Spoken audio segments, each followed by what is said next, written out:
இன்று அரசு பணியாளர்கள் மாற்றுத்திறனாளிகளாக இருக்கின்ற பட்சத்தில் அவர்களை இடமாற்றம் செய்கின்ற போது, அதாவது டிரான்ஸ்ஃபர் ஆர்டர் போடுகின்ற போது வாகன வசதிகள் இல்லாத இடங்களில் அவங்கள பணி அமர்த்தக்கூடாது என்பதற்கு ஒரு அரசாணை வெளியிடப்பட்டுள்ளது.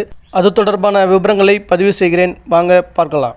கடித எண் 04812/304 நி பார் கி தோ உ பி 1 பிராக்கெட்டில் 3 1991/1 நாள் 12/4/1991.